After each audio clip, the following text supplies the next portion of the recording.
اس کائنات میں موجود آدھے حسن کے مالک حضرت یوسف علیہ السلام کی روح کب اور کیسے قبض کی گئی؟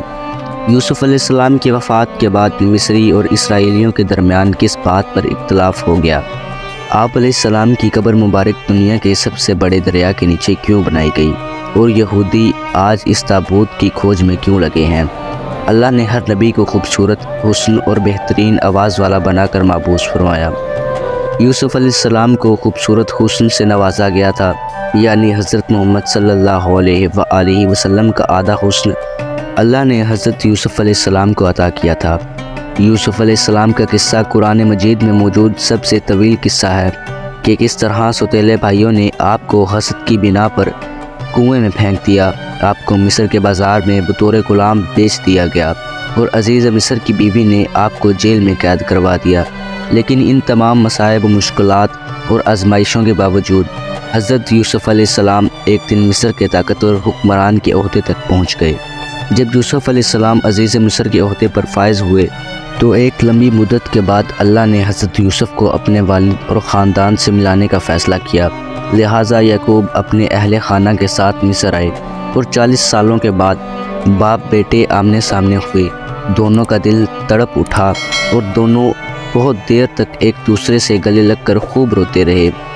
روایتوں کے مطابق حضرت یوسف کے پورے خاندان یعنی بنی اسرائیل، آپ کے 11 بھائی، ان کی اہلیہ، بچے اور حضرت یعقوب کے پوتے پوتیاں سب نے مصر میں آ کر سکنوت اختیار کر لی اور مصر کے بادشاہ نے بنی اسرائیل کو زمین کا ایک ٹکڑا عطا کیا جہاں انہیں آباد ہونے کی اجازت ملی۔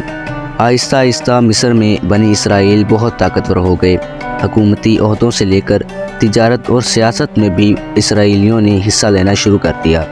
جب حضرت یوسف علیہ السلام کی عمر 100 برس ہوئی اور حضرت یعقوب علیہ السلام 147 برس کے ہوئے تو اللہ کا حکم ہوا کہ حضرت یعقوب کی روح قبض کر لی جائے، لہٰذا ملک الموت نے حضرت یعقوب کی روح قبض کر لی۔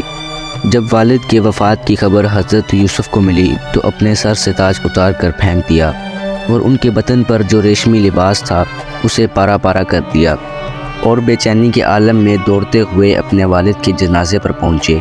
حضرت یوسف علیہ السلام باپ کے جنازے کو دیکھ کر بے تحاشا رونے لگے اور روتے ہوئے آسمان کی طرف دیکھا۔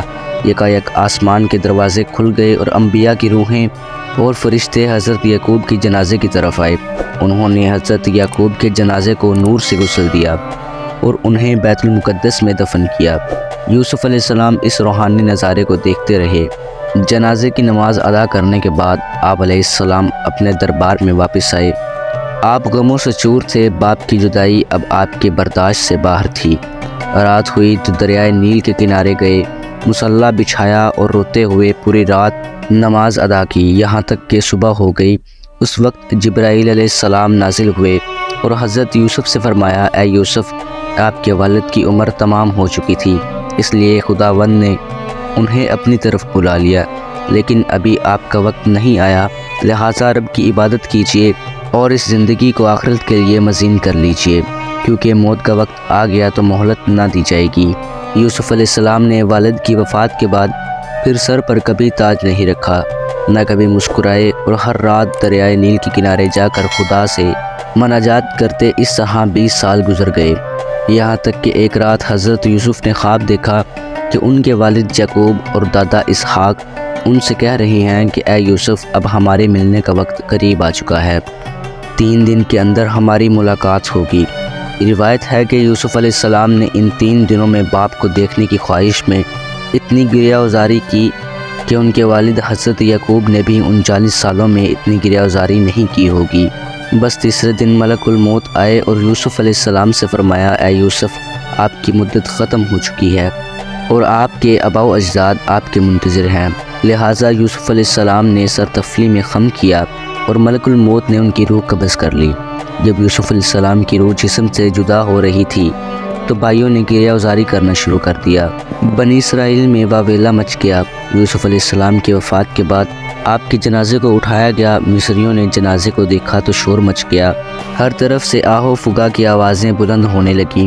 اب مصریوں کا ہر قبیلہ اور گروہ یہ چاہتا تھا کہ یوسف علیہ السلام کا ان کے علاقے اور زمین میں دفنایا جائے تاکہ ان کی بستی میں خیر و برکت ہو۔ ایک گروہ نے کہا کہ یوسف نبی کو کنعان کے دروازے پر دفن کیا جائے، کچھ نے کہا کہ کسی اور جگہ۔ بس اللہ نے اس وقت دریائے نیل کے پانی کو بند کر دیا اور اچانک نیل سوکھ گیا۔ لہٰذا اللہ کی اس قدرت سے اہل مصر سمجھ گئے کہ یوسف علیہ السلام کی جسم مبارک کو نیل میں دفن کرنا چاہیے تاکہ دریا کا پانی آپ کی قبر مبارک کو چھو کر گزرے اور تمام مصر والے اس پانی سے برکت حاصل کر سکیں۔ چنانچہ یوسف علیہ السلام کی جسم مبارک کو سنگ مرمر کے صندوق میں بند کر دریائے نیل میں دفن کیا گیا۔ روایتوں کے مطابق جب ایک عرصے کے بعد بنی اسرائیل فرعون مصر کے غلام بن گئے تو موسیٰ علیہ السلام کی رہنمائی میں انہوں نے مصر سے ہجرت کیا، لیکن ہجرت کے دوران موسیٰ علیہ السلام راستہ بھول گئے اور بنی اسرائیل نیل کے کنارے بھٹکنے لگے۔ بنی اسرائیل نے بہت کوشش کی لیکن انہیں صحیح راستہ نہ ملا۔